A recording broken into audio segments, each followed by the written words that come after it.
We are very sorry for that. Sahel Network TV and dorong alla morning so program mi yalan kana fale every day from Monday to Friday. Coming nga fale nyamin dorong abi ngalunton kuma bara soto janga mi yalan coming ko musola mati funding kela mati anu fananga banku dingola mati banku ding kendo la mati mi yalan coming ko anyang iko musiyat lanna ya tinyala nyanga tamu multi mi yalan coming ko be do ko min ke kan Gambia banko kan because activist wala mati anyanga tonya fo damma nyang aka wala ke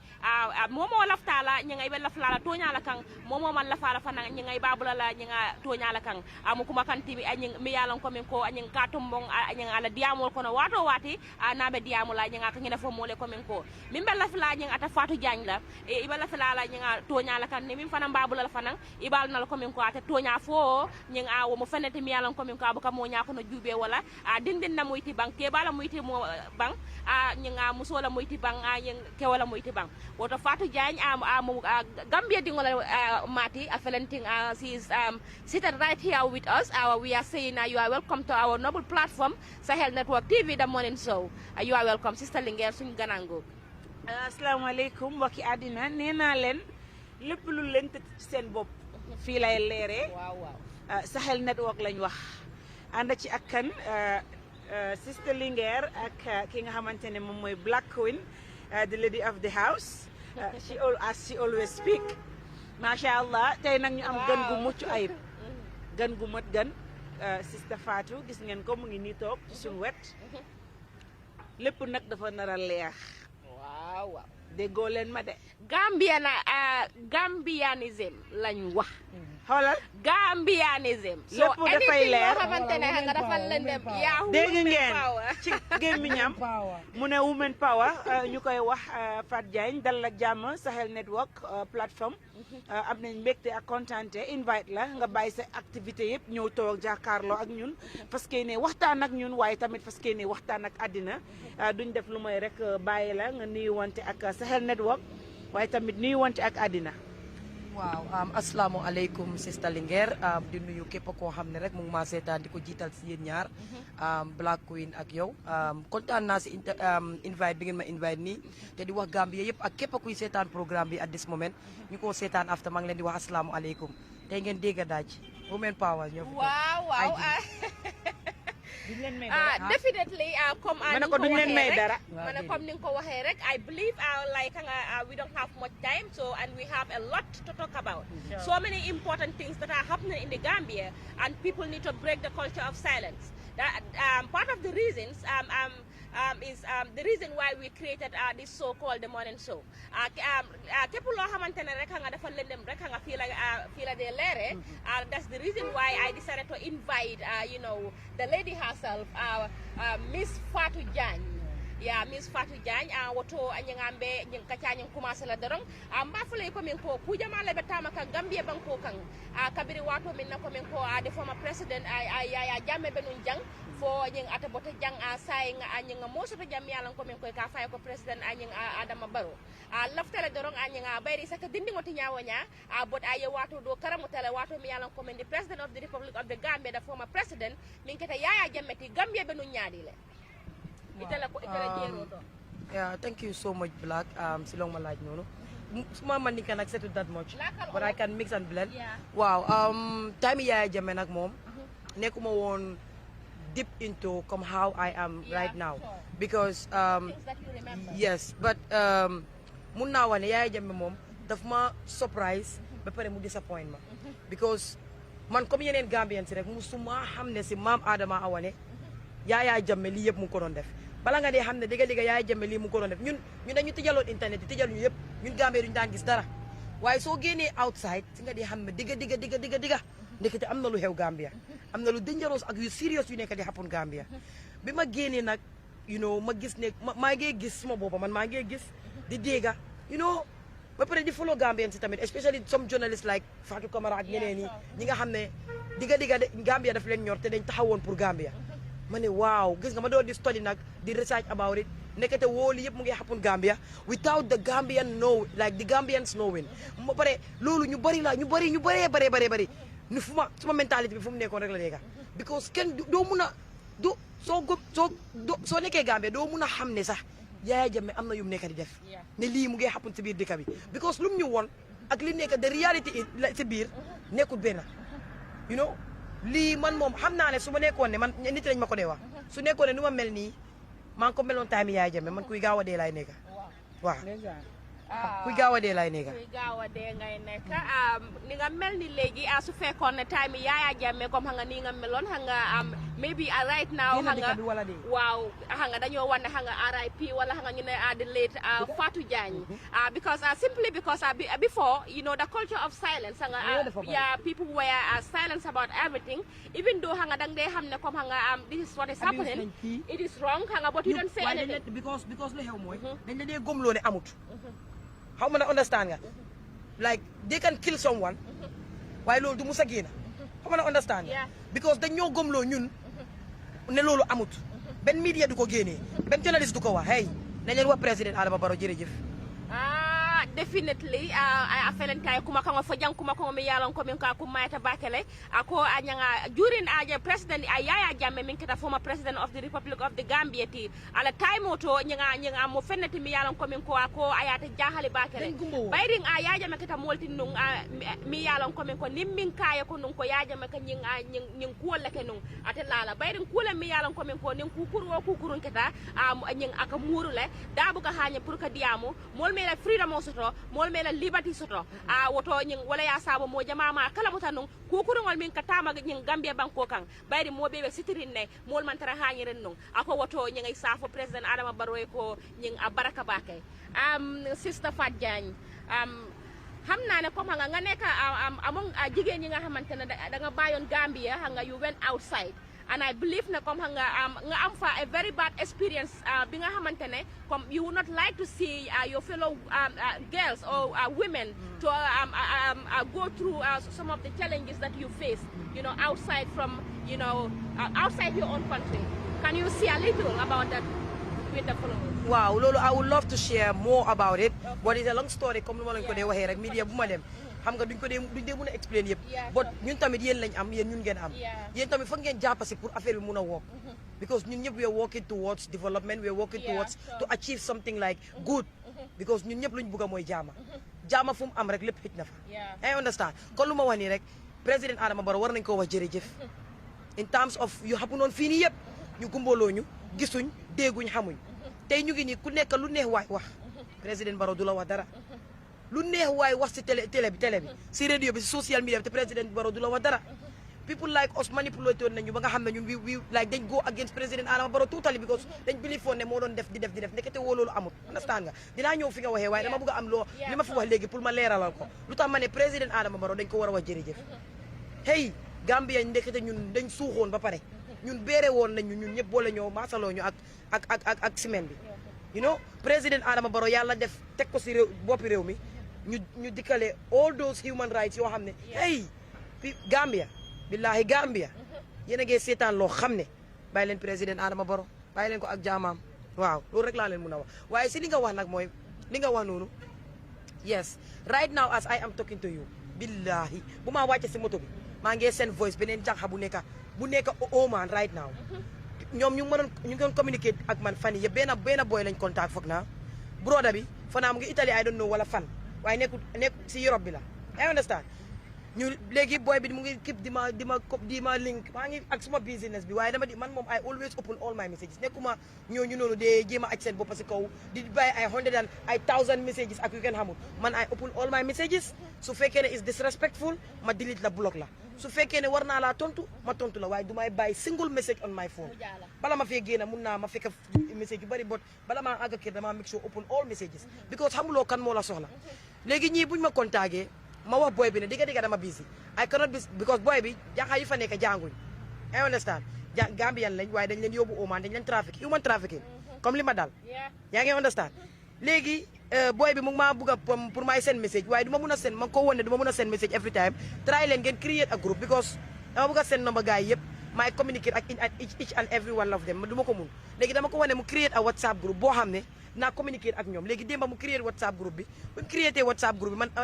man lu bari damaa mun a text guddi rek laay mun a wax ak ñoom on voice waaye lu ma text gars yi duñ dee understand lu ma screenshot duñ dee understand we are working on it bëgguma mu dem lu bëree bëri balaa trafic yi si boppam because right now as I am talking to you ku leen trafic kenn ki mu ngi Gambia right now wallahi léegi laa ko seen voice mu seen dama eewu si suba gis mu seen ma message ne ma ki ma yóbbu mu ngi nii ak nii téléphone ma paree naa leen ko woon suñ paree si programme bi dinaa leen ko woon jox leen all the details waaye bu leen ko génnee pour ñu mun a jàppa kooku noonu kenn kooku suñ ko jàppee we can link jàppa ñooñu noonu yëpp because yow dafa garaaw luñ la dee wax ak lii am quite different you know luñ la dee wax ak li am is totally different which is really sad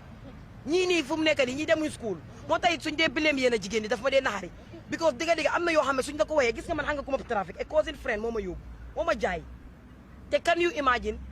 suma cousin xaritam dama ko trust Gambian bi daf dee gaaw a trust nit wala African bi daf dee trust nit especially Sénégambian bi yow tey man xarit man ki ma yóbbu suma cousin xaritam la exemple yow nga nekk best friend kii nekk suma cousin obviously yow gëm naa ne yow doo def kii lu bon yow loo ma mun ta wax man dama koo gëm lii moo ñu soonal ñun léegi yow nga ne ma man dinaa la dimbale because man maa ngi doon liggéey man pharmacie laa jàng maa ngi doon liggéey si lopitaan bi waaye aw ma woon lu nga xam ne loolu laa nekk di ñaxa te kuy liggéey ku nekk am nga loo bëgg man suma yaay 11 doom la am xaw ma suma yaay ba ma am ñaar fukki at ak ñaar bu ma ko xamee nag ma gis seen situation ma bëgg leen di jàppale man suma toomaa moo ma yar ñet na ko yàlla may gudda fan ak wér jigéen bu baax yaa ngi understand bi ma demee gis seen situation ma ne ñii foog ma jàppale leen lii ba pare ak the way suñu health system bi you know ñun ñoo traité ñun mi nga xam ne ñoo faa liggéey man liggéey naa lopitaani Banjul fii jógee naa fa liggéey naa Brikama ma jógee Brikama dem ba bu yaam te yooyu yëpp man maa ko laajte pour ñu yóbbu ma ba foofu understand nga man maa laajte loolu ñu yóbbu ma ba foofu because man bugguma comme toog fii man xaw ma ob bi and I love to go there man dama nekk koo xam ne waaw pour experience man de ñun suñ classe bi we are only 20 in number I think su ma fàttewul suñ classe university bi ñun ñooy di first batch bu study pharmacie ñun ñoo nekk di first batch we are 20 in number man kenn rek lañ bëggoon ma toog si ñu study yëpp because dama serious woon man su ma jàngee ba pare because suñ practical yëpp it was si lopitaan bi suñ jàngee ba pare dama des si pharmacie bi ba kuy liggéey afternoon ma liggéey ak moom ba mu wàcce ma àndaam man ma ñibbi ak moom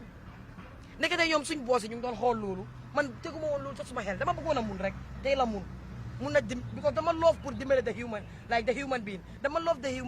humanity work bu ma dee def you know depuis boobu noonu léegi dama dee stay foofu noonu su wàccee ñu ñibbi noonu nekk tey ñoom record nañ loolu bàyyi nañ ma xel ñu ne dañ bëgg ma toog ma stay fii ma ne leen ne déedéet classe bi yëpp di wane yow da nga dof yow nga xam ne fii lii moo gën a bari salari bi fii moo gën a bari ba pare fii nii fii ñëpp fii lañ bëgg ma ne leen man kayaw ma about am dama fi toog few time rek biñ paree suñ course bi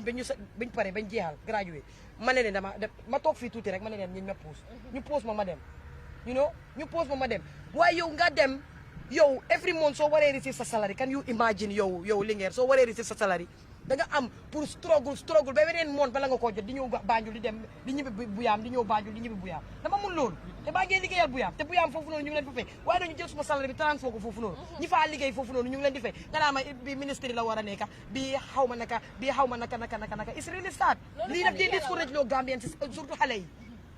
in 2012 yooyu noonu upwards 13 14 15 because man 2015 laa dem moo fi nekkoon time boobu soo demutee liggéey sa 1 2 3 days ñu nga gis sa bopp mile two imaginal time boobu boole rek yéen xam ngeen Gambia bi nu meloon du ma leen ko expliquer métti woon na trop waaye ñun we don't know ñun xamuñ si woon ñun liñ gis rek moo nekk liggéey dimbale suñ bopp ak yooyu noonu man 2012 lañ graduate 11 12 13 14 yooyu noonu la loolu happen si man yaa ngi understand 2015 la ma kooku noonu yóbbu understand which is really sad dafa Linguère dafa sad boy xam nga yooyu noonu yëpp struggle yooyu léegi kenn kii su ñëwee tey mu ne ma dama la bëgg a dimbale te dinañ la fay nangami xaalis loo xam ne wan iya di nga ko dundaa sa famille benn salaire te du jee obviously wallahi da ngaa def nekkul buggee képp kuy liggéey am nga loo bëgg xam nga ñeena ñi the mentality we have in the Gambia especially the African mentality dama ko hate moo tax dama bëgg ñun as jigéen ñu try ñu change those type of mentality and this culture of silence ak yii nii ñu nga xam ne ñu ngi see bëgg a dugal te duñ ko nangu because ku nekk da nga war a taxaw si loo xam ne is your right pour nga taxaw hey gis nga yàlla daf ñu binda waaye ku nekk am na right ci biir àdduna bii nii you know definitely woto Sahel Network TV yal bola jube kan dorog alla monen so programme o mi yalon kana fale everyday ko bi nga fale nyamin bi nga luntan kuma ba so to mi yalon ko min ko musole mu muso mi yalon ko min ko nyinga ala fano aya sitele nyinga aya tewo ben andum fana nga nyinga jannen ka programme o start nga kuma kam fo ko women power so mo fennete mi yalon ko min ko musole nyanto nyanta pour ka dila la nyang in always nga nyinen ka collection mi yalon ko min ko nyinga be dendi nga nyinga tele jar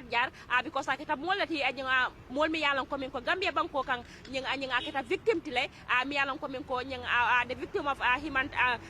trafficking so nyinga be story ngina explain kan dorong nyinga ata be explain nola bari nga ya do man dimo mi yalon ko min ko nyinga ya fo mole jan dorong wala nyinti ko min ko ata mo musolti muso mi yalon ko min ko nyinga ba ma nying ding tang aning killing ay wala soto bari ata kita molati mo mi yalon ko min ko janda nyinga ba ma lon na wonyama because mole ya kulu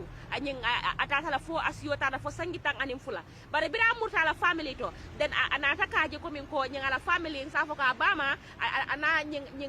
barin kel na bari musol min beje ay be lifring ay la situation be nyaming nying aya feel ko min ko muso mati nyawonya but as he should do something you know to help the family as a result nying wala ya nying convince nying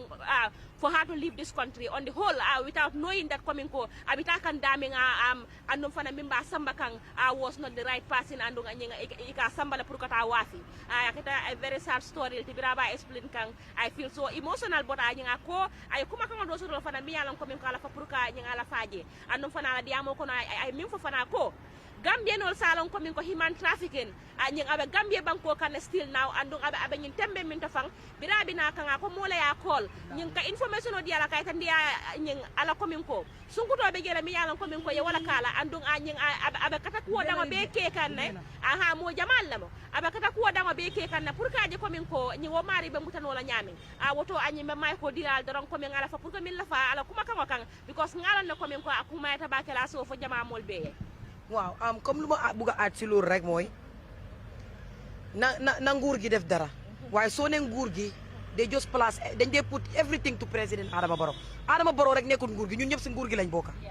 ñun ñëpp we have a role to play in this country su fekkee dañoo am this mentality di believe ne only président Adama Barrow should develop this country billahi this country will never be developed it will never ever be developed we all have a role to play ku nekk playal sa quota lu mu ndaw play ko am taxuta mun a defar mun ngaa ñàkkate mun a defar aw ma dara suma account bi right now as I am talking to you wallahi 5,000 desu fa waaye gum yaara rek ak gum lu maa def moo ma nekk di yóbbu ku ma gis nga ñeema te mel ni dama am everything fekk aw ma waaye tam ñàkkuma ko because dama gëm ne dama am yàlla dama am li maa def dama ko gëm loo gëm rek billahi wallahi nga dem si te man lii laa gëm nañ leen try ñu def something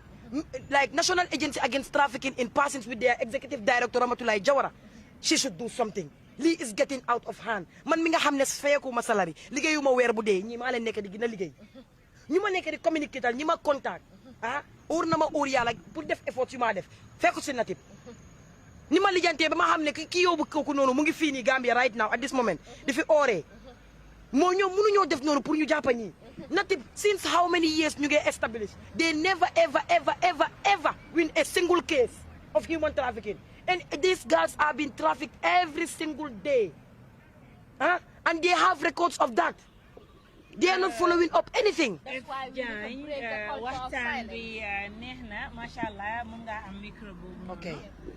waxtaan bi neex na trop sànq nga wax fi lu am solo di wax ne ki nga xamante ne nii moom mooy ki la jaay. sa xarit cousin la but I would definitely want you to tell us a bit about that. pour mu leer rek jaay bi naka ba façon ngi jaay la naka lañ la jaayee. waaw ok comme dama laa wax général yi ñoom nuñ ko dee defee. ok ñoom comme dañ la dee wax ne amal naa la liggéey dama laa jàppale nga gombe dama laa jàppale xam nga rek Gambian bi young Gambian bu nekkal laa la wax te nekkul di liggéey at this moment soo ko laajee loo bëgg a def laa leen dama bëgg a tukki because gom nañ ne tukki bi mooy tax nga am. tukki baay tax nga teral yaay te koo si waxal lum laa wax mooy teral yaay soo gisee ñi di dem baako bi nekkul seen sago de wallahi ku nekk soo fi amoon loo buga ku nekk soo fi amoon loo buga doo génn dëkk bi doo musa génn dëkk bi Gambia dafa nee waaye luy tax Gambia nee ñun ñooy tax Gambia nee dañ lay dimbale in a sense of dañ lay dimbale yóbbu la ci beneen dëkk waaw pour nga liggéey waaw ok loolu moo nekk jaay bi waaw ba déedéet loolu lañ la dee wax waaye ndekete ñoom dañ dee receive xaalis from ñooñu comme pour jinda la soo demee naar yi dañ la dee wane man dama la jinda nangami xaalis billahi maa ngi or du ma la fenal su fekkee lu maa wax du dëgg yal na suma waaye yow suma or bi bu mu jàppa ak yu maa or yëpp fi weer bi yëpp bu mu jàppa naar yi dañ la dee wax seen boppa ne man dama la jënd nangami xaalis soo ko bëggutee fay ma suma xaalis nga dem xaalis boo xam ne mënu loo ko fay sa baay mënu koo fay sa yaay mënu koo fay kenn mënu koo fay sa famille waaye di nga jaay seen kër gi sax doo ko mun a fay mais bii ok ci kaw loolu yet still dama bëgg pour ñu gën a waxtaan waaw dama bëgg laaj ma loo bëgg waaw pour ñu waxal rek ñu xuus si waaw waxtaan bi dafa war a leer xam nga su fekkee yaa ngi wax dara and people are watching at least war nga leen a wax loo xamante ne ni suñ ko déggee dinañ understand ñooñu dañ leen dee jox xaalis ñeneen ñi suñ ñun tamit nit ñi dee jaay dañ leen dee fay ñooñu dañu dee jinda si ñoom dañu dee jinda ñun waaye ñoom duñu wax ne dañu jaay de ba nga àgga foofu nga lañ la dee wax ne man dama la jinda nangami xaalis ok jaay bi ba pare dañ am office yoo xam ne dañu office by office la nit yaa ngi si biir office bi naar bi dafaa ñëw tamit parewuloo jaay bi jeexagul de si biir office yooyu noonu si biir office boobu naar mooy ñëw ak jabaram yaa ngi maa dégg léegi contrat bi dañu ñoom ñu def lu ñoo def foofu ñoom mi neen ba pare jox xaalis jinda la ma ne la yow naar di def nii di laajte kii ñaata la ñun der bu ñuul bi ñoo gën a seer ñu xeesi continue okay according to what Jagne is trying to say to my own experience da ngay fay agent bu nekk Gambia waaw ñeneen ñi waaw ñu bari da ngay fay agent bu nekk Gambia naar bi nekk dëkkam moo laa jëndal ticket mooy lijjanti sa visa and everything this is what they call daf ma jënda this is what they call dañ la jaay I hope you guys are listening and understanding exactly what I'm saying exactly loolu la moom moo la fayal sa ticket génnee la sa dëkka yóbbu la dëkkaam pour contrat gi 2 years waaw or more te every month daf laa fay sa salary I had people saying suñ demee ci kër yi dañ leen dee toroxal te loolu la sax I had people saying suñ demee ci kër yi naari dañ leen dee teddoo waaw am na loolu yëpp dama ko dee dégga li dégga la sax ma déggul la waaw loolu yëpp dama ko dee dégga but dafa am loo xamante ne tamit we should be very careful with it as Gambians we talking as sisters bi show bi di commencé this is what we say women power ñu ekkati suñ loxo si kaw waaw and I believe ne lu nekk ñun ñoo ko mun a defar soo jógee sa dëkk ngay dem ki laay yóbbu dafa la wax ne dafa laa dimbale pour nga am liggéey and it is very true dafa laa dimbale pour nga am liggéey because su fekkente ne liggéey bi mindaan la soo demee mindaan ngay dem liggéey déedéet du ñëpp I totally disagree with you luñ la dee wax bul ne dëgg la de soo waxee loolu rek you will make a very big mistake and I will not agree liggéey mindaan nga dee def soo demee foofu duñ la dee wax loolu waaw kon am na duñ la ko dee wax waaye liggéey mindaan soo demee loolu nga dee dem du mindaan liggéey slavery mindaan is different from slavery the Atlantic slave trade still exists okay ñoom rek moo xam lu mu saf what I can say is soo demee liggéey mindaan loolu nga fay def liggéey mindaan in the sense of da ngay eewu fajar parce que suñ mindaani Gambie kenn du ko def loolu du liggéey mindaan liggéey slavery la waaye ñun foog naa àddina yëpp xam nañ ne naar ak nit ku ñuul doo leen compare bon bi naar lu tax waruñ leen di compare bon suñ dégluwante dinañ déedéet waaye foofu foog nga leeral ko because àddina ñoo laa seetaan lay ñëw waaw if not rek du si ñun de waaye nit yi luñ laa wax buñ laa wax yow doo understand because yow fi nga ko gisee positive whenever people say something and I heard it dinaa leen reply because I know what I'm saying also waaw duñ understand man what I am trying to say is li tax nit ku ñuul ak naar duñ benn lañ si kanami yàlla li tax duñu benn mooy ka ne dañ bon ba yàlla jël Seydina Muhammad alayhi salaatu wasalaam wàccee ko ci seen biir ngir ñu am xoli yërmande nañ dëgg la wante bu baax li may wax dama ko xam I was in Kuwait for 4 good years li ma def Kuwait kii def ko Kuwait déedéet kay 4 years laa def Kuwait man toroxal bi ñoo wax yëpp musuma koo go through wa rabbil kaaba ci weeri koor laa nekk ak suma bakkee ni njaboot ku dee ak sa baamel ñeneenti at laa fa def te ba tey maa ngi amee suma number boss dañ maa xool pour ma dem télé laa toog àdduna yëpp di ma seetaan dara jaralu ma fen déedéet suma néegi boppa laa am wa rabbil kaaba kudu yi ñoo lekkee sax amut bii mooy sa kudu amut bii mooy sa kaas te dégg naa fa ñu baree bari ci waañ la ñoo fanaan ci varanda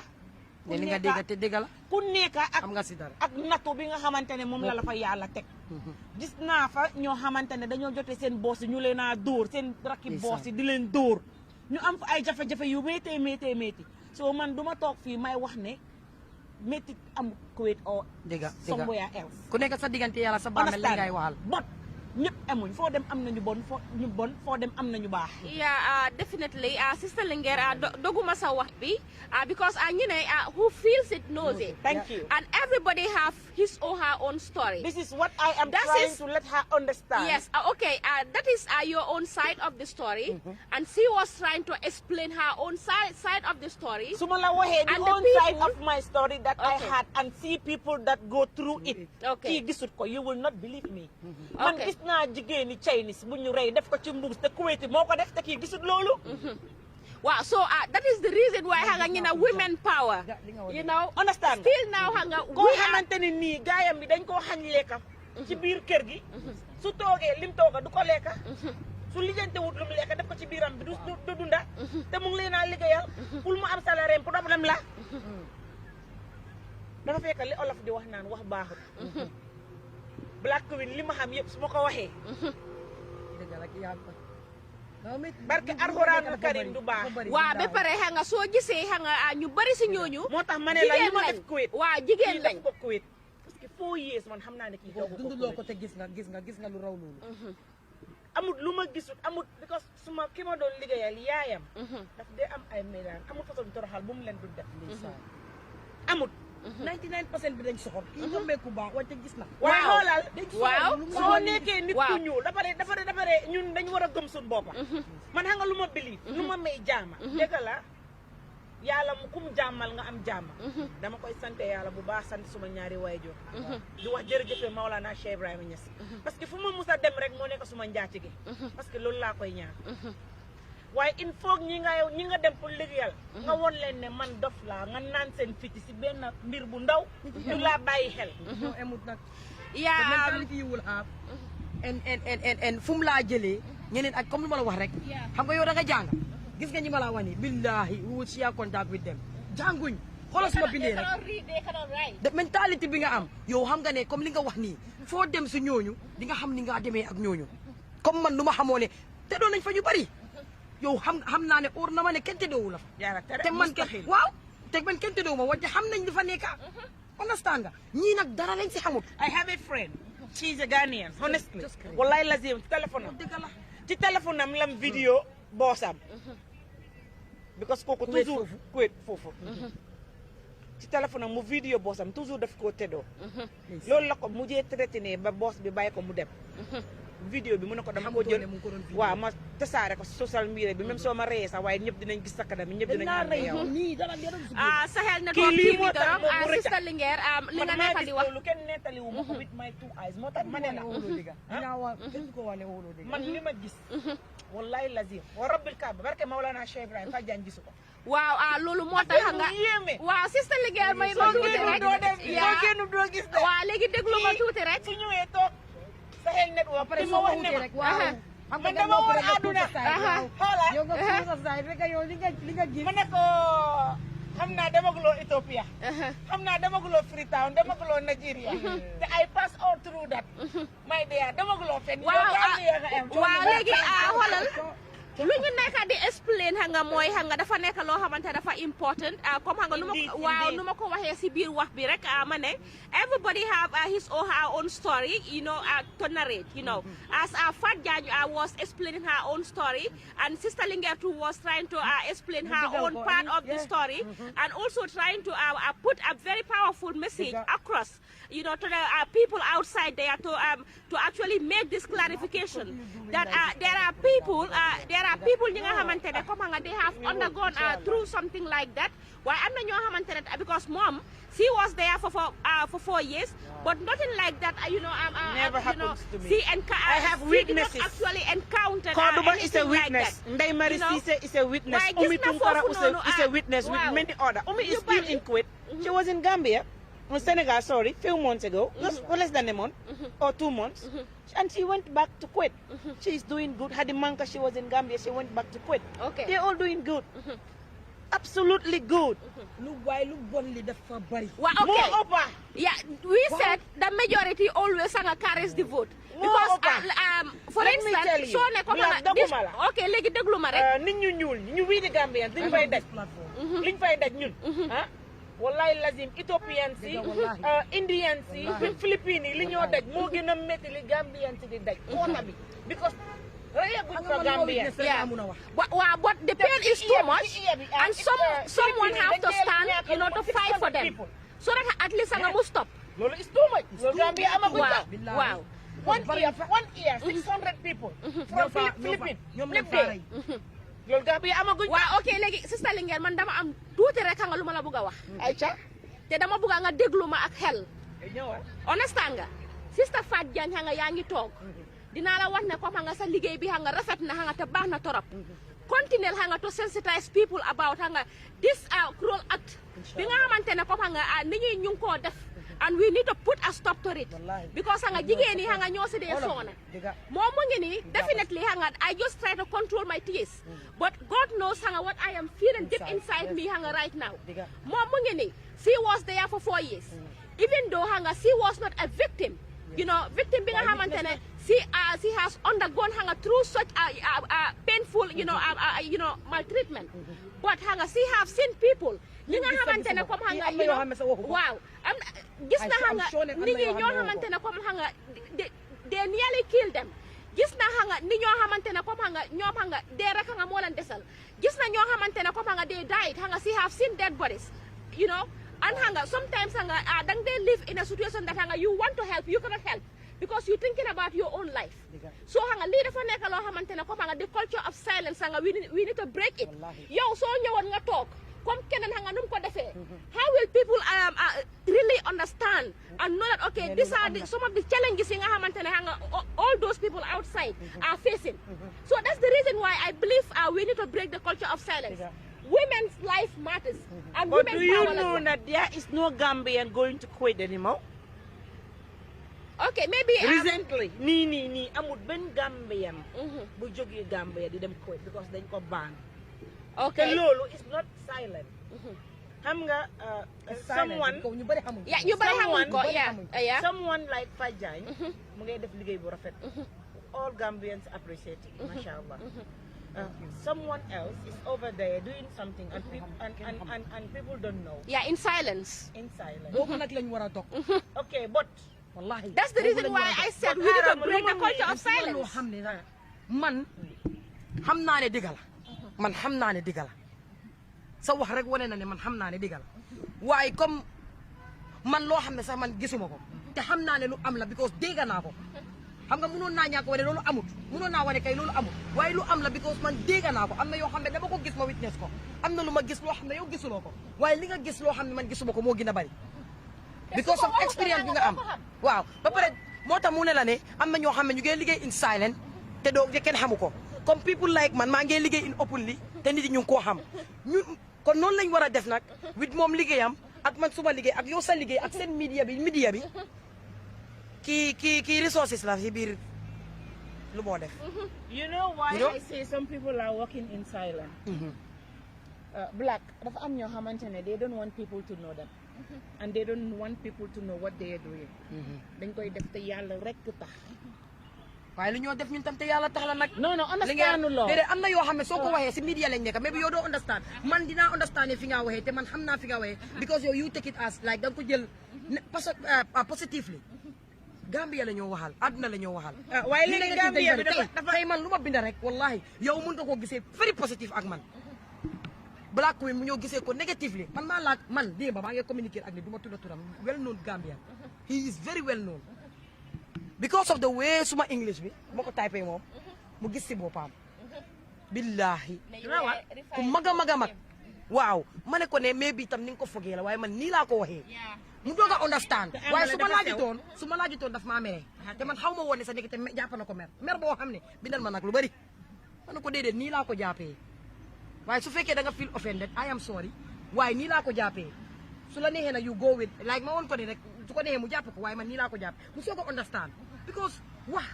dafa garaaw yow da nga positive li nga wax man xam naa loolu waaye dafa négatif si ñeena ñi. ok dafa am benn mbir tamit bu am Gambian si sorry for using this word bu njëkka xamuñu woon we are not aware waaye ci jamono biñ nekk nii dëgg la wax dafa garaaw waaw déggin lam laaj ñu bari nag dañ des pour am dégga bari na tarap waaye buñ seggante ne wax bi dinañ xam exactly where am heading to wala buñ dégloo ba wax bi jeex dinañ xam fi ma jëm li tax ma ne dañ koy def te yàlla rek tax fii kuy def ku nekk yàlla rek moo tax liggéey bi ñuy def nii toog di wax nii sa yàlla rek moo tax ñu koy def because Mr Batil amut suñ fay ku nekk da ngay wax sa diggante yàlla ak sa tëddaay bàmmeel ok dafa am yenn mbir yoo xamante ne black coin you can do it and people will not even know you are doing it da nga koy def te nit ñi duñ xam ne yow kat yaa ngay def nangam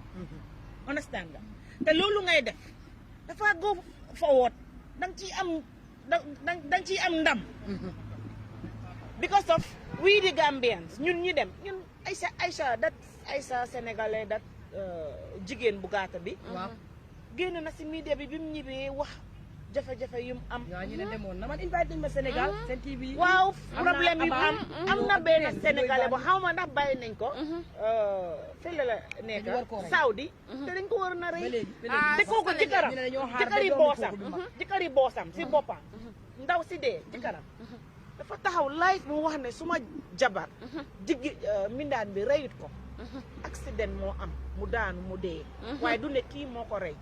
kii tam daf doon seet boppam and yet te noonu lam fa demee and yet dañ téye kooku noonu because of naar moom moo am doole naar moom moo soxor naar moom moo amul yërmande agree with you de ok sister duma agree ok Fat Jagne yàlla moo ko ëpp doole waaye sénégalais yëpp mënuñoo jot ndaw si yow ak man ak keneen we can fight that pour mu stop Fat Jagne may ma tuuti naari duñ ñu musa respect ok dëgg la waaye ñoom dañ am seen rules and regulation ci seen dëkk seen rules and regulation boobu noonu lañ war a taxaw ñun loolu ba ilaa yow mi diin right now to tell you I am working with UN bugguma ko fee wax bugguma ko fee doon wax sax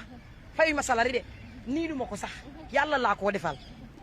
naari léegi ba Kuwait billahi wallahi tallahi maa ngi si biir mañ àdduna yëpp ak maa seetaan United Nations on Migration United Nations seen boppa dama di ok déedéet ma leen bëgg a woon rek pour ngeen xam lu ma nekk di wax nekkul ma comme xooleel gis nga bi ibeeguma ko ba léegi email bi lan nga nekk di gis UN Network on Migration xoolal UN Network on Migration ibeeguma email bi sax su ma ubbee suma email bi nga gis email si depuis bu weeru koor bi starté attenu ma benn seen meeting because dama gom si lu ma nekk di def weer bi dama ko joxal suma ñi ak yàlla exemple waaye liggéey boobu noonu lu ma ñor la understand may ma tuuti rek definitely Sahel Network TV ak yow man kii rek am ak moom man kii rek waaw Sahel Network TV yow dama bëgg ñu wax si affaire bi waaw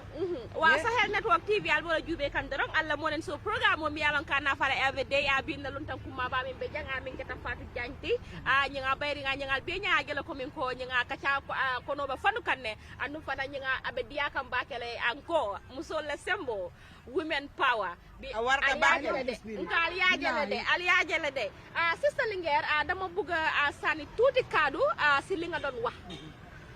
nga ne definitely am na ñoo xamante ne comme xam nga ñu ngi def dara xam nga secretly te yàlla rek a tax so statement boobu noonu mu nekk statement boo xamante ne comme xam nga Fat Jagne mu ne comme xam nga you withdraw the statement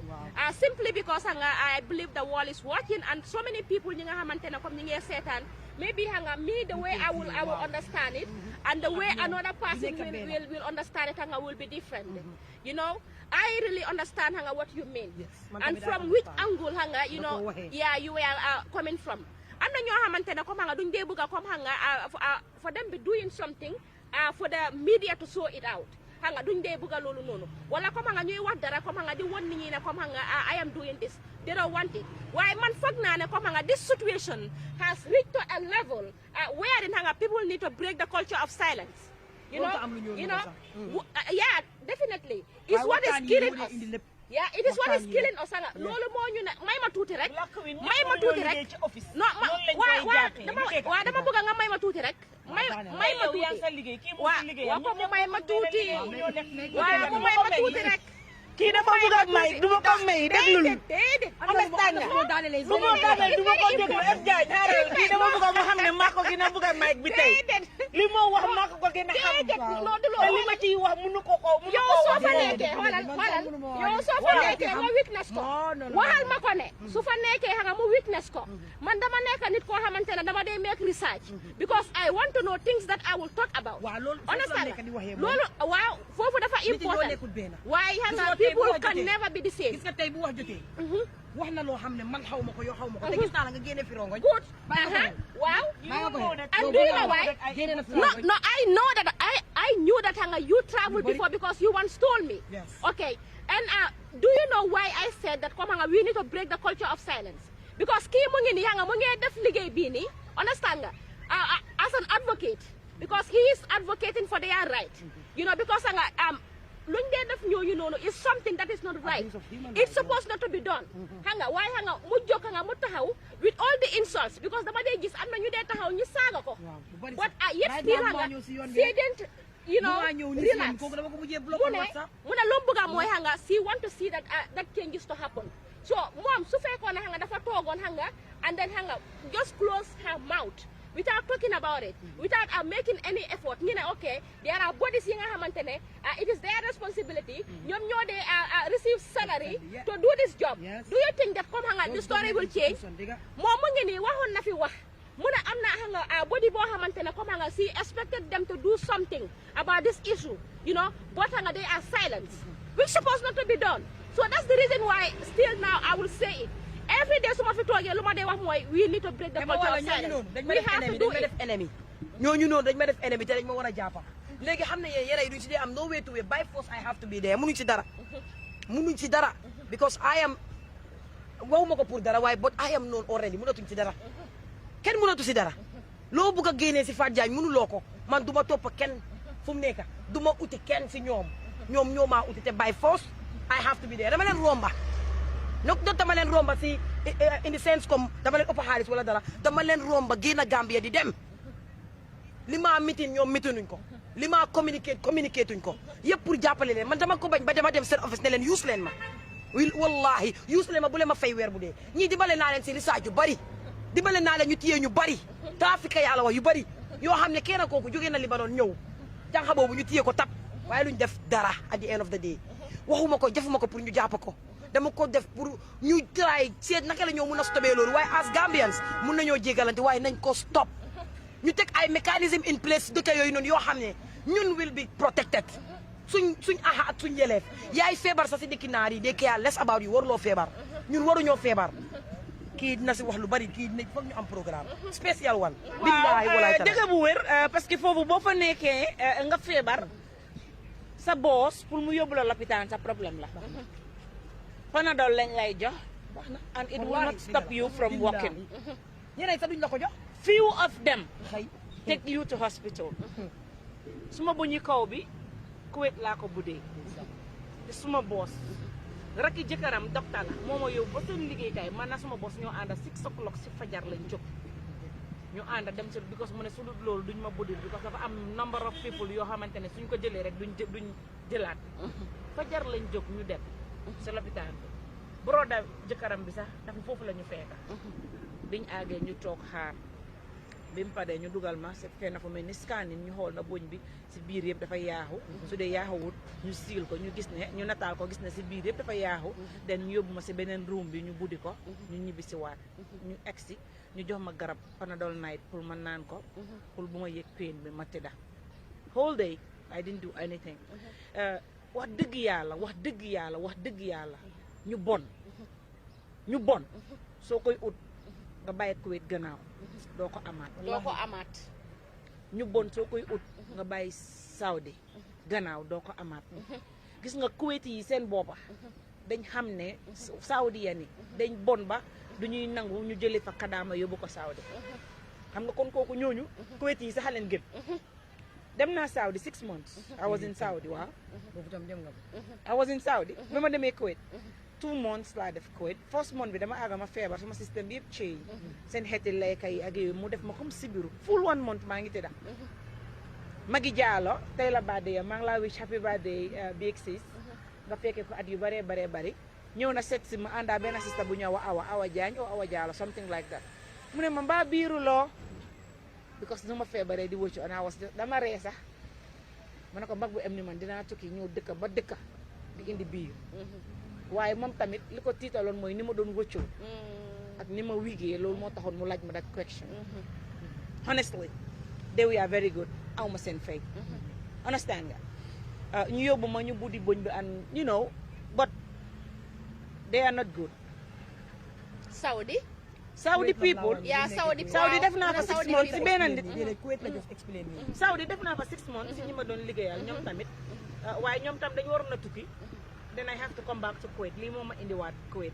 then waaw ma ñëw bi ma ñëwee Kuwait ma dem ñoo la transfer to Saudi ñoom ñi nga doon liggéeyal Kuwait ñoo la transfer to Saudi ñu ma Kuwait jotuma faa liggéey ak kenn bi ma just demee da nga feebar moon bi dama feebar waaw ñu transfer si following moon bi man si kiñ ma yóbbu pour ma liggéeyal ko mënuñu woon a dem parce que su may laazim moom bëggut may wér da baax na su 5 o'clock jotee daf laa aaye yooyu waaw su may wér da raawuloo ko wane jullit nga dafay moom sa jullit la waaw loolu laa wax xam di ñoom su may def suma laazim daf wax ne naa wax ak moom by force bu ma comme bu ma ko def te waruloo wax yow bu ma waxaa ma waxi mu ma wax sooy laazim doo wax ma call suma boo suma sëriñ laa njëkk a call waaye suma jaawo ma explainal ko mu ne ma ma ne ko waaw mu ree mu ne ma xanaa mënuloo dem liggéey feneen ma ne ko su ma callee suma agent bi mun na maa utal feneen mun na ma utal feneen wala ngaa def naka sudul noonu parce que xam naa ne su la nit buggee tere sa laazim mun ngaa mer nga def naka sudul noonu utal feneen nga dem ma ne ko waa baax na ñes noonu laa callee suma agent bi ñu ñëw jël si ma biñ ma jël see ma def suma kër agent 1 week after ma dem Saudi moo la transfer to Saudi ma demee Saudi after then from there ma ñëwaat bi ma ñëwaatee ma ñi ma doon liggéeyal def naa ak ñoom 2 years they were very good to me very very good lu nekk lañ ma defal suma birthday su jotee lañ ma jëndal cake lu nekk ñu celebrate with everything si xam yi suma loxo leen juddoo xamuñu kenn man lañ xam fajar la ñoo ñëw fokk suma bunta bi luulu noonu lañ ma dee ooyee luulu xale yi su ñëwee fokk suma bunta bi sometimes suma la ñoo fanaan dañ ma ko dee wax ñoom seen boppa musu ñoo am ku leen liggéeyal ñu fanaan ak seen doom musta am ay du am la hay so duñ la dee accept sax mun naa ne I was very lucky you were lucky nimbalu suma kilifa yi those ma ne la 99% baaxuñ they are not bad honestly ba ñag laa mi ñëw def dañ dee mun a meroo ñu xuloo ma mer ba mu naan ma yow su ma xamoon du ma la jàngal naar ñu xuloo si naar ba sax boo dégg naar déedéet comme xuloo bi si expérience la fa jëlee waaw si saytam moom boo teg lu mu gis moom wax na ko get you good experience lim gis raw na man li ma wax sax wala li ma gis but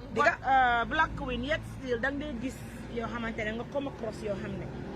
da ngay dem ci kër mënuloo liggéey ñooñu bot da ngaa gis ni ñoo traité ñi fa nekka bu fekkee yàgga nañ fa daf laa leer ne fii soo fi nekkee di nga rey nit te su boobaa doo ñibbisi waat yow sa boppa moom so obviously li nga war a def mooy nga dañu change la nga dem beneen kër nga xool na foofu dina tane wara bil kaaba li am Kuwait li am ci dëkki naar yi amul fenn waa ci bi amal ma ko mic bi si commencement wax bi I heard you saying ñi nga wax ne ñoom ñoo nekk Oman waaw people that are in Oman I will share those stuff waaw nga ne those people also ñoom tamit jànguñ and are those people also like Kuwait I have a sisters ñu ngi ma seen that are in Oman déglu ma ko ñoom seen own personal waaw yaa ngi am sister am naa ay sister yu nekk Oman waaw waaye déggaguma comme this issue this story waaw honestly yeah because man tamit wax man sax daf ma jaaxal I go through ndeysaan dama dee gëstu a lot especially in terms of those people yeah dama leen dee bàyyi xel bu baax dama leen dee gëstu doo awma lu ma leen jox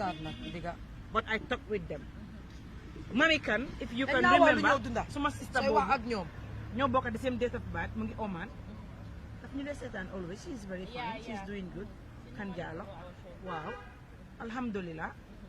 you know but foo dem rek comme niñ koy waxee di nga gis ñu bon di nga gis ñu baax moom tam mu ngi woon Kuwait def na fa 3 years in Kuwait waaw te wax dëgg yàlla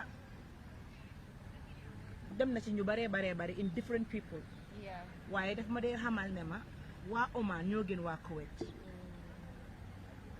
man dem naa ba link embassy Saudi Arabia because ñoo amee territory yooyu noonu yëpp waaw those Asia sites waaye li ñu ma promise mooy dinañ fa Jagne dafa am benn problème bu am te dañ ko war a understand we ladies are going outside working not because of dañ xiif xaalis but because of dañ bugg a teral ndey ak baay waaw loolu laa njëkkee because dañ bugg a teral waajur because dañ bugg a mooy the dimbale only thing luñ suñ njaboot mooy the ak only suñ thing boppa dëgg bu set weñ nga wax waaye dafa am benn affaire to stop them going dafa very difficult léegi du difficult suñ ci jàppee ma si jàppee nga jàpp I know what I'm saying Linguère boo si jàpp li nga am te waxu loolu bari to stop them because some of bu them difficult xaaral rek some of them doo yëg sax te dëgg la dafa nekk in secret loolu moo tax da ngay jékkee-jékkee ba nga dégg ñu ne diw dem Yeah. understand nga moo tax ma ne ko ne to stop them going will be very difficult some of them dañ believe ne suñ demutee rek duñ tekki te li tax man nangu ko ma gëm ñooñu seen wax bi mooy Gambia is very hard Black Queen Gambia pour nga am a salary of $5,000 $6,000 very difficult sister most Linguère of the government workers ñoo nekk di am loolu am na lu ma bëgg a wax understand nga léegi nga dem outside ñu la fay $13,000 $12,000 $11,000 ay yooyu noonu soo demee right now Kuwait ñi fa nekk ñu ngi am salary of $26,000 per month $30,000 you plus waaw so loolu moo Understand tax nga? xam nga dama bëggoon So pour ñu am ñooñu- just a short break pour nga Yeah, before just a the short break break, ñooñu yeah. pour nga stop leen because they will tell friends they will tell family trial nga te ñëw ñooñu suñ ñëwee ñu ñëw nag dugga si tuuxi duuna si lu métier te duñu xam because yow fu nga nekk rek nga xam xamuloo kooku fu moo dem thank you lii moo dee nekk issue bi for you to know other people Yeah. dafa difficult because suñ conversation bi xam nga dafa nekk conversation boo xamante dafa important torop indeed man lii break warutoon a am sax no lii dañ ko waroon a continuer ba 2 o'clock yeah I know do you know why maa ngi am lot of issue waaw sax xam nga du stop because no this is a special gis nga programme fu boo nga xam ne yow you have to that like gis nga dañ fu ko mu war a ñëwee téye tu caaxaan billahi gis nga moom xam nga fu mu ñëwee dina la yóbbu fu sori de gis nga moom fu mu ñëwee sax is the issue here dafa wax loolu noonu rek nga mu ne xam nga things are definitely very hard in the Gambia because ñu bari xam nga dañ dee toog xam nga ñu ne jigéen yi Gambia xam nga lan moo tax xam nga ñuy bàyyi xam nga Gambia xam nga di tukki xam nga ñoo xamante ne sax xam nga dañ dee use the back way most of the time xam nga dañ leen dee blame waaye definitely comme xam nga I believe ne comme xam nga they have aim am na lu gars yi bugg a def that is the reason why understand nga am na lu gars yi bugg a def xam nga loolu moo tax xam nga ñuy bàyyi fii nii xam nga di dem Mariama Fofana mu nekkoon fii nii xam nga actress boo xamante ne if anyone was told that comme xam nga moom dafa like as he was even thinking about leaving this country you will not believe it comme xam nga li nga waxoon sa biir wax nga ne am na ñoo xamante ne su ñoo dem xam nga kenn du ko dee yëg moom loolu la def bu mu doon dem xam nga gaayam yi dañ foogoon ne comme xam nga dafa dem sutin because xam nga su ñoo dem sutin xam nga dañ dee paak suñu woli si xam nga ñu dem so that was what they think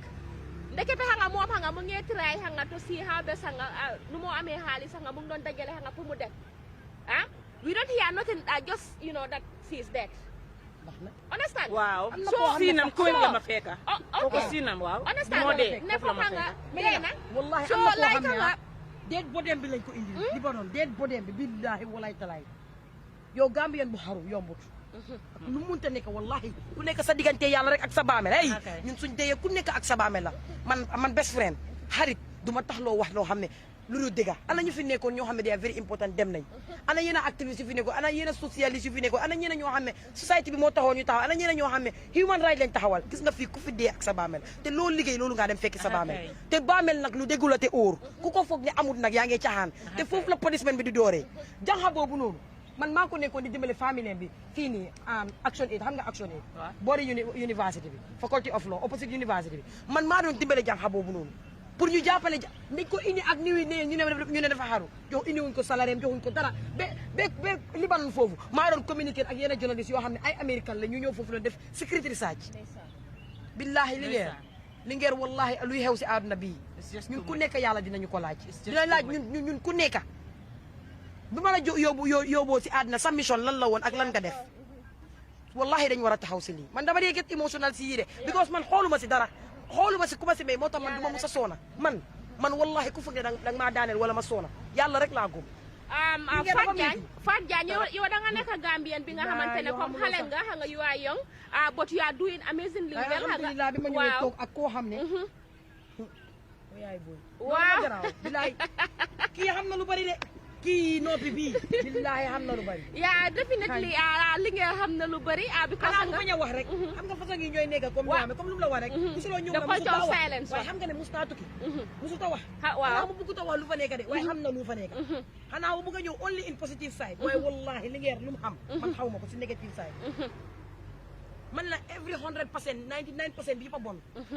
yàlla comme lu mu wax rek la waaw yàlla moo ko xam nga nit ku nekk yàlla am na fu mu la dee waaw yàlla moo ko sutura man yàlla moo ma def ina mission boobu mu def ko ina mission boobu ba nga xam ne moom sonut fa waaye lim loolu moo tax waxtaan bi neex yow li nga gis man gisuma ko de loolu moo tax waxtaan bi neex xanaa bu ñu wax te liggéey moom bu demoon foofu mu neex man ma dem mu neex what we are saying dañ ko fabriquer waaw dëgg lii mooy àdduna dëgg sax ñii dañuy ñuul ñii xiis ñii gudda ñii dañoo gàtt dëgg sax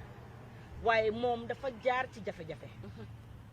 man ma jaar foo xamante ne it was a bit smoother te gis na jafe-jafe boo xam ne man and I see a lot of things yoo xamante ne nii I witness it with my own eyes ñi ma doon liggéeyal mu wax de kii dañ am xaalis kii billahi am na lu bëri loo xam ne xam na torop so dañ daan am opportunité dañ daan tukki fu nekk lañ daan dem si désert bi dañ daan dem def ay 4-5 days te foofu ku amul xaalis dafa am kër si désert bi understand nga so yu bëree bari information yi waaw information yi dañ ko daan jot yu bëree bari bi Yaya Jammeh waxee ne du waaca dañ ma bëggoon a jëndal ticket pour ma ñëw because dama leen wax ne suma doomi suma pa mu ne du leen jëli ñu ngi seen kër te dama bëggoon mu dem jëli leen yóbbu leen faaraato léegi ñu ne dañ maa dogal ticket pour ma ñëw ma la jëndi suma doomi after ma delluwaat suma pa ne ma nit dafay gëm yàlla wax ma wax bu dëgg wax boo xamante ne du dëñ ma dal kon yu bëree dama ko daan mën a yëg ba pare comme du ma dee xayit anything lu mu gis rek daf day ñëw mu ne ma lulu taali suufi haada inta arafti siida haada ma ne ko la mu ne ma inta may arafti damay suuf haada ma ne ko la yow gis nga lii ma ne ko déedéet yow gisuloo lii ma ne ko déedéet waxal bi laa yow gisuloo lii si internet ma ne ko déedéet gisuma su ko defee waaw mu won ma explainal ma everything te loolu most of the time through kadama si la après every time daf ma daan advice comme bu ma nangoo génna comme yeneen kadaaw ñeneen ñi ñëw foofu di liggéey seen contrat bi jeex ñu génna si biti dem liggéey biti doo moo ëpp xaalis doo moo ëpp xaalis waaye daf ma daan advice moom si boppam ne bul nangoo génna comme liggéeyal si biir kër bi bul nangoo liggéey génna because mostly yooyu tamit danga si di mën a am jafe-jafe danga si di mën a am problème tooxi doona waaye yàlla su la tegee loxo ko rabbil kaaba seytaane sax su ñëwoon taxaw sa kanam du mun si dara so mbiri noonu la demee dafa mel ni daanaka waxtu bi daf ñu yeah definitely why I know there must be something very important that Fatou Jagne did not say and would like to say but it's not yet time for that because it's not yet time after 12 it's not yet time we will leave here by half past dimbala ma rek we will leave here by half past there is something loo xamante déglu ma fii was déedéet dama am meeting bu ma war a dem dimbala ñu def ko dem pass dem waa léegi déglu ma rek déglu ma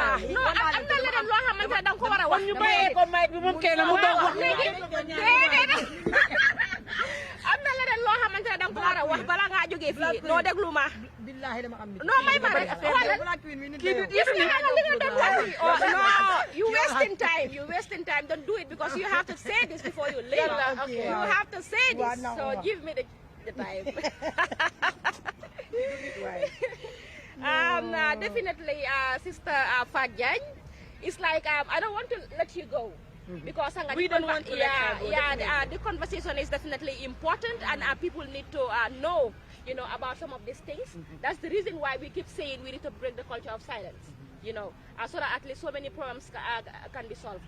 si sa biir waxoon nga leneen loo xamante ne I believe could be a similar reason why so many people to leave the country, the Gambia, to go outside inside of greener pasture. Because yow waxoon nga si sa biir wax bi ne your mother have 11 children and you were not with them. Why bi nga delluwee si family bi then later you realize ne you have to do a lot even though you are a woman. That was the reason why you left. So many youths ñi nga xamantene nga dañ dee leave Gambia to go outside is because they want to change the stories. You know, some of the challenges that their parents are facing, you know, back home. Ñu bari ñu ngee liggéey waaye seen salary bi tamit comme seen salary bi tamit waaw so loolu moo dee tax ñu bari ñuy dem di but I believe a lot has to be done. So xoolee suñu health sector bi tamit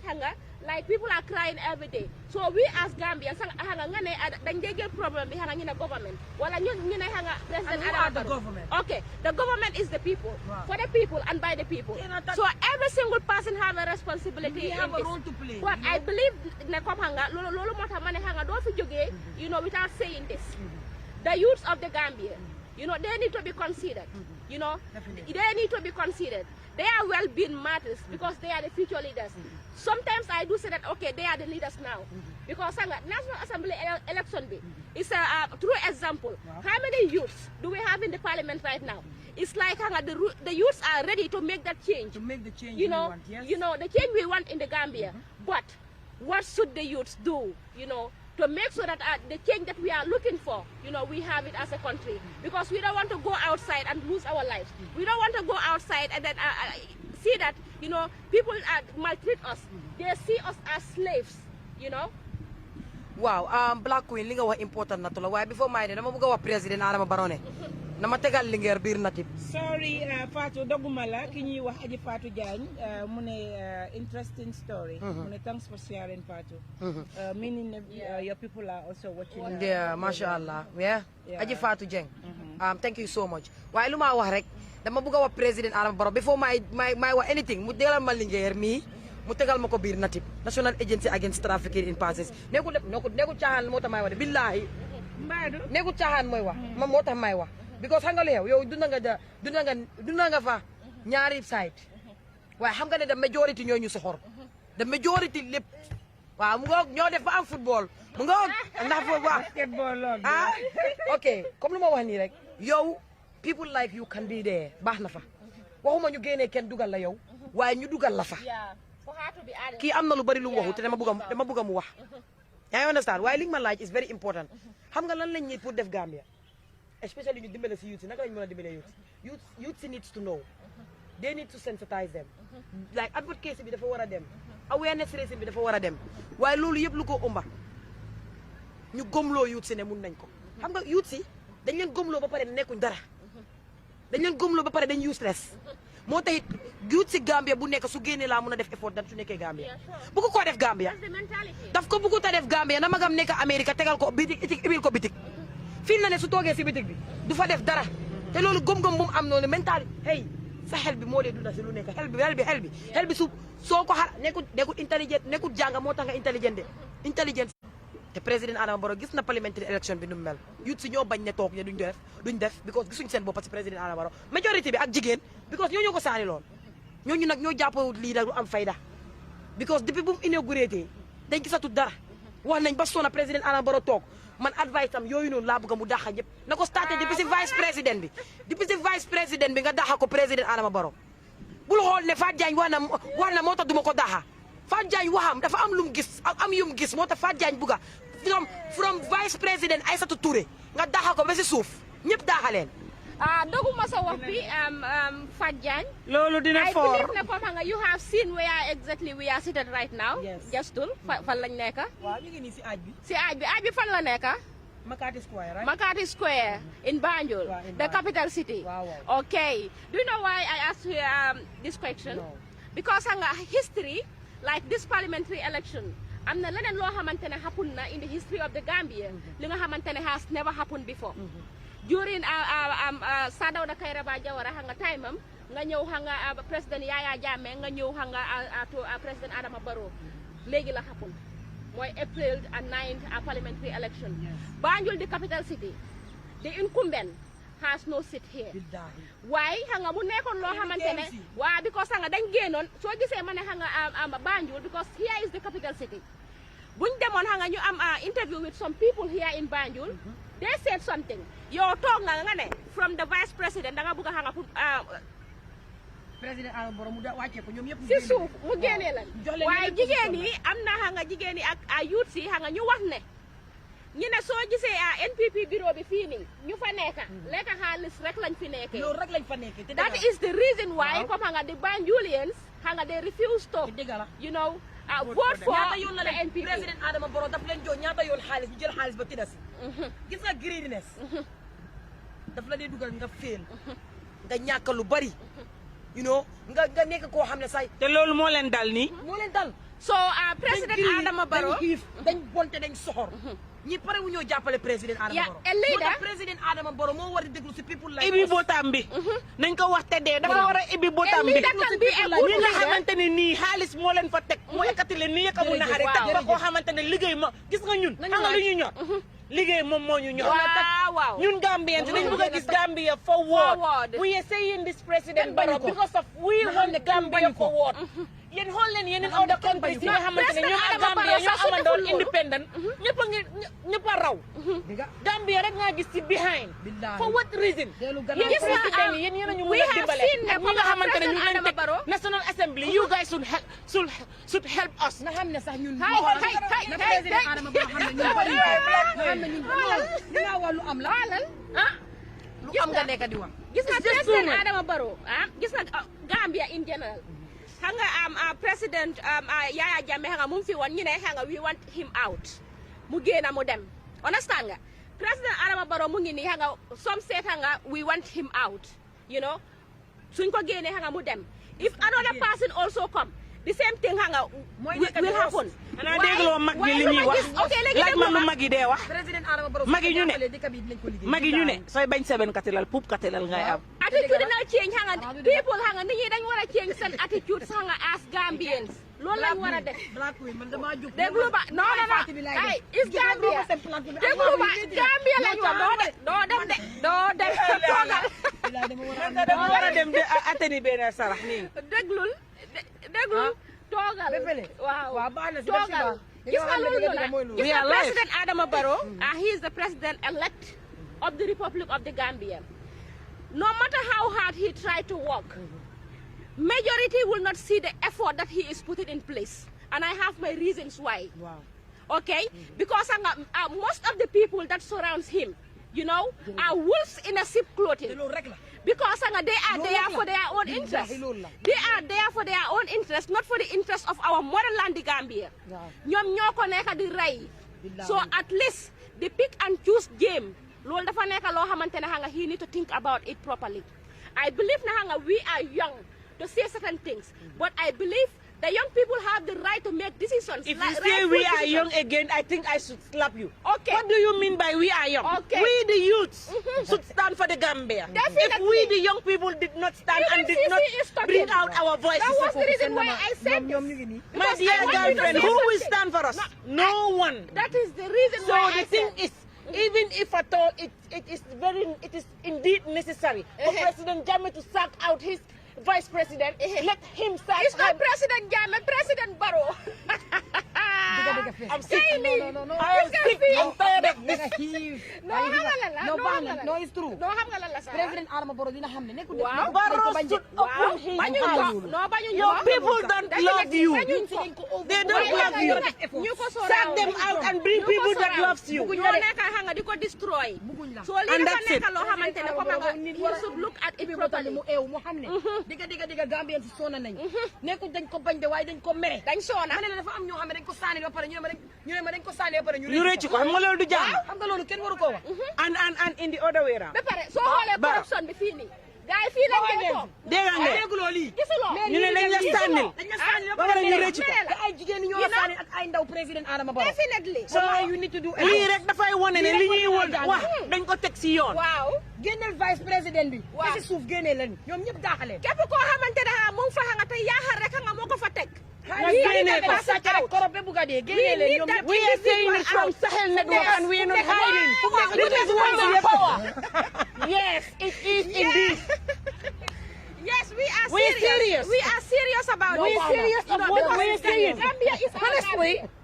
this is our own country. And if we did not fight for it, tomorrow our kids will die. So they will suffer more than how we are suffering. Okay, now look at me, Sister Linger. So now, did you believe that we need to break the culture of silence? You don't see you are talking. let me You tell can you. see finally you are talking. Let me tell you. Oh my God, I love There you. are certain things I know. that me, I don't want to come out. Yes. I will do my level best. I will do all I have to do. But nobody mentioned my name. I don't want to be sown. This is me. So I want you to understand that. It's not I am doing it and I just want it to be silent. Even if at all it is silent, there are things that it will never be silent. Because Why Because at didn't the you end of- understand that I'm just trying to pull your legs? Because I love it when you were saying those powerful messages think to I our have to president. beat your head. No, Come. you don't have to do that. But we are talking something important. Because in Gambia, no matter where we go, we must come back home. Buying a Gambia, you went away. But you are finally back in your motherland. Because course, you can I have never my run kids. away from yourself. I have You my your kids and my beautiful people, Fatou and Black Queen, Yes, sitting beside you me. see. And she is here, always right like here missing with that, me. you know? Man moom maa ngi nii xam nga war naa àdduna bi yëpp a nga ñëw toog Sahel Network TV. su ko waxee dama ko dee xoolaat dama ne ko soo jaaroon fi ma Waaye jaar lii lan la nii. su jaaroon fi ma jaar Lii yëpp lan la nii yéen doo la ma bàyyi lii lan la nii. laaj ma biñ demee Waaw. Freetown si seen airport bi 5 hours lañ fa def te du ñun ñoo àndoon. we were roaming around going ñoo up and àndoon down di. because seen bitigi and everything dañ amoon transit Kay xoolal. Lu mu nekk di wax nii nga mang fa woon ñun ñoo àndoon. dégg la Waaw. dégg bu wér la Waaw dégg bu waaw. waaw lu ma ñun si ñoo bëgg àndoon. 5 hours. Waaw. waaw di def la transit la okay Dafa toog nga mun man maa ko doon dimbale sax. Waaw pour mu mun a lii. You know right. like, Sahel no Network blast. TV ren dara. I think we have to say bye-bye. It was really a very successful platform today with Yes, Fat so, Jagne. To be honest, neexoon na. bu mu passé interview bu ma gën a neex Ndeysaan. si la bokk Really? baax na daal. waaw si la bokk definitely honestly billahi walaay jalaay because the way xam nga ñu ngi bàyyi ku nekk mu ngi free bi tamit Waaw. lii mooy affaire bi waaye ngay dem ñu naan la ne déedéet waruloo tiisa télé waruloo lii hey jamono moo passé foofu yaa ngi am information every time With your phone. xam nga ba pare non nekkul loolu rek sax ba pare lii mooy àdduna lii moo nekk like lii moo àdduna nu moo demee da ngaa ñu def ak moom nga waxtaan. àndaa moom lii is very very nice Gambia yëpp nañ jànga si lii this type of Really? platforms billahi Oh. this type of platforms alawal ku nekk mu wax opinion am alawal ku nekk mu de at the end of the day yéen ñëpp ngeen am jaama salaam ngeen dem. Ndeysaan. because loolu rek a óor tey mun naa fee dem Waaye rek ba lenn dee moo ma naxari. déedéet Lenn dama moo ko ma si wéyee noonu naxari. rek. Jagne naar da ngay dund ba say may di baawaan gis say seti set Wallahi. insha allahu rabbi président Adama Barrow Te sa soo doom demee laa xam nga si ba nga màgget xam nga ni nga ñaawee. Déggoo ma de. waaw Soo demee ba nga màgget ni nga ñaawee because da ngaa wax ba sa gémmiñ bi daanu. fekk moom mu ngi jooy yéen ko dégg lii fekk moom mu ngi jooy kii mooy borom maay bi kii rek I know. anyway it was really nice definitely Yeah, that's Sahel Gambia. Network This was Follow leen really- Sahel TV follow leen Sahel Network man We will be Fatou here Jagne, tomorrow the same comme ni time. ma koy waxee toujours rek lépp loo xamante ne nii ñoom viewers yi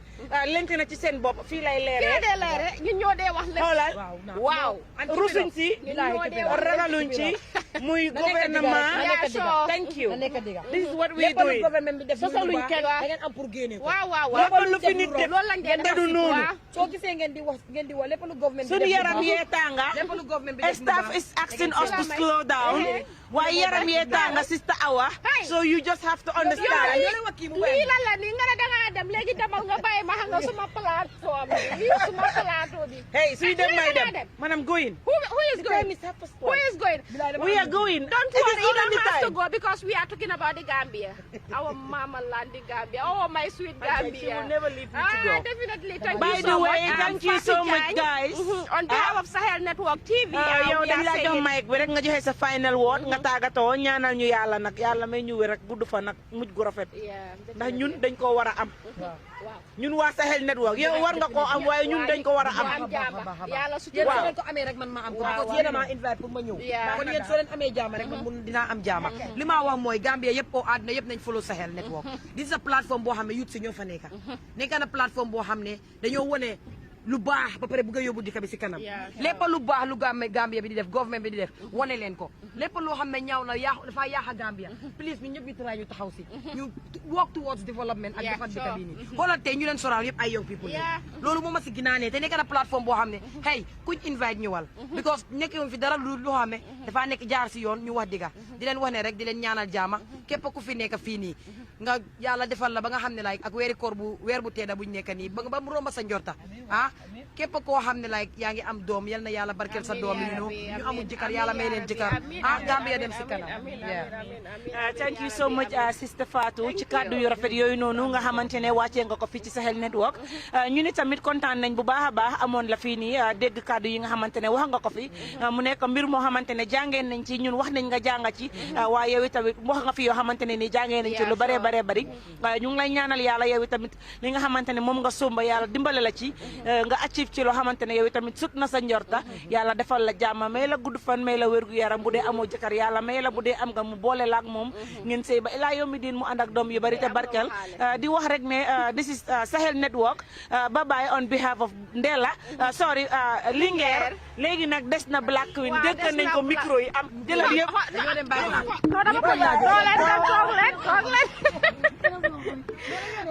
Sahel Network TV Allah morning show program mi yalam komi kom kana fale every day from Monday to Friday komi nga fale nyamin dorong nga fale nun komi ko bimbe luntan kuma bare na fere nan luntan mi yalam komi ko anyi nga banku do ko lala mati gambien dingola mati annum fana musola mati muso mi yalam komi ko abuka sila to nya fola